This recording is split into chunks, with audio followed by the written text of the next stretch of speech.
ce qui est important, c'est que les délais pour s'exécuter, pour payer ou pour faire des choses ou livrer des marchandises, à titre d'exemple, là, ne sont pas suspendus par les mesures de confinement ou par les mesures mises de l'avant par le système judiciaire pour suspendre les délais.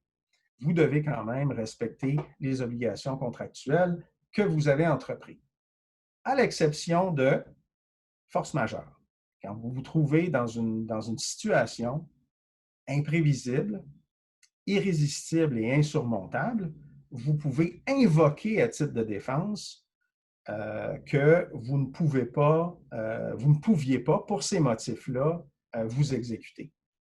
Maintenant, la question de force majeure, elle est épineuse parce qu'elle n'est pas souvent évoquée. Il n'y a pas beaucoup de jurisprudence où on a effectivement, ou de décisions des tribunaux qui nous permettent de bien apprécier l'ampleur de qu'est-ce qui est une force majeure. Là.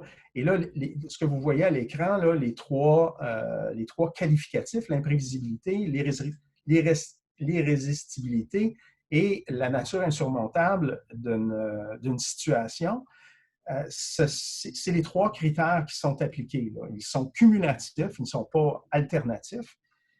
Mais les tribunaux vérifient si effectivement un événement ou un certain nombre de circonstances propose à quelqu'un ou impose à quelqu'un ces qualificatifs-là en fait, ils font la vérification pour relever la personne d'exécuter ses obligations. Ils font la vérification qu'on retrouve ces trois critères-là dans la situation. La première des choses, là, c'est que, et là encore, on en entend des vertes et des pommures, là, la première des choses, c'est que le COVID-19 en soi n'est pas une force majeure.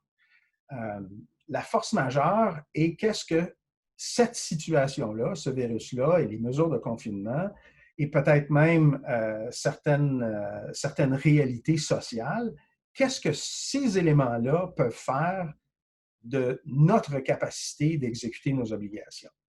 On ne peut pas simplement s'attendre à pouvoir se pointer en cour quand les cours entendront des procès, dire, monsieur le juge, moi, en mars, en avril 2020, je souffrais de la COVID et je ne pouvais pas, je souffrais du fait que la COVID-19 existe et qu'on était en confinement et je ne pouvais pas exécuter mes obligations contractuelles. Je ne crois pas, avec égard, que ce genre d'argument-là va fonctionner. Il va falloir aller plus profondément, et c'est ce que les tribunaux font. J'ai pu retracer certaines décisions qui ont été rendues, particulièrement en Ontario, en début des années 2000, lorsque le SARS a frappé là-bas. Et l'appréciation des tribunaux est très concrète. C'est quoi le contrat? C'est quoi la situation des parties et pourquoi cette pandémie ou cette situation ou cette guerre ou ce cataclysme ou ce tremblement de terre a mis cette personne-là, cette compagnie-là ou cette entreprise-là dans une situation où elle n'est pas en mesure d'exécuter ses obligations. Et encore là, on fait une appréciation très, très précise de la nature imprévisible, de la situation, pas du cataclysme ou de la pandémie, mais de la situation et des pressions qui sont mises sur l'entreprise à ce niveau-là. Évidemment, ça ne suspend pas, et là, effectivement, si on a un certain succès à convaincre le tribunal, ça ne suspend pas tout le contrat. On ne met pas de côté toutes les obligations d'une partie ou de l'autre. On va regarder chacune des obligations, parce que des fois, les contrats sont assez volumineux, ils sont complexes. Il y a l'exécution successive de plusieurs obligations délivrables, etc. Alors, il est possible qu'une personne soit relevée d'une partie de ses obligations ou d'une obligation bien particulière de livrer ou de payer à une telle date. et pas d'autres, pas d'autres. À un moment où la nature imprévisible puis la nature contraignante des circonstances qui nous empêchent d'agir, à partir du moment où ces circonstances-là se dissipent, l'obligation renaît dans la mesure où elle est toujours exécutable, si ce n'est pas quelque chose qui devait absolument être fait à une date bien précise. Alors, bref, le contrat entier n'est pas suspendu. On regarde chacune des obligations, à quel moment elle doit être exécutée. L'ampleur du problème est au cœur même de la détermination s'il y a force majeure. Évidemment, vous avez, avec le COVID-19, un beau tableau de fond pour faire valoir certains arguments de force majeure, mais l'appréciation va devoir être faite. Ce n'est pas un automatisme. Il y a un juge, à moins d'un règlement ou quoi que ce soit, là, il y a un juge qu'il va falloir qu'il se penche là-dessus à un certain moment donné si vous voulez l'invoquer. Une autre petite mention, évidemment, c'est que quand on parle de pandémie et de force majeure qui sont imposées par les circonstances à un contrat, on parle aussi de la situation des parties.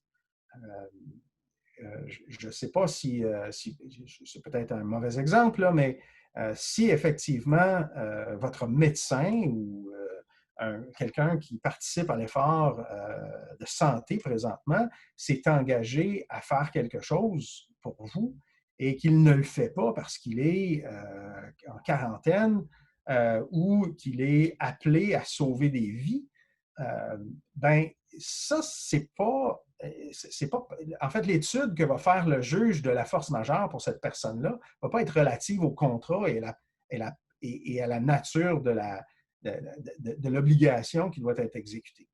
Ça va être fait en fonction de la personne qui doit exécuter et les circonstances ou les limitations qui lui sont imposées en fonction de la pandémie qui existe maintenant. Donc, ce n'est pas seulement le contenu du contrat, c'est aussi la personne, les circonstances et les contraintes sous lesquelles la personne est mise au moment où elle doit exécuter ses obligations. Bon, alors je me répète un peu parce que c'est des choses que j'ai fait. C'est très important de réaliser que ça va être du cas par cas. L'irrésistibilité de l'empêchement va être questionnée effectivement par les tribunaux et selon ce que j'ai vu, c'est interprété très restrictivement. Les tribunaux n'aiment pas s'immiscer dans les relations contractuelles des gens et ils ne le font que par exception. Donc, on va véritablement chercher.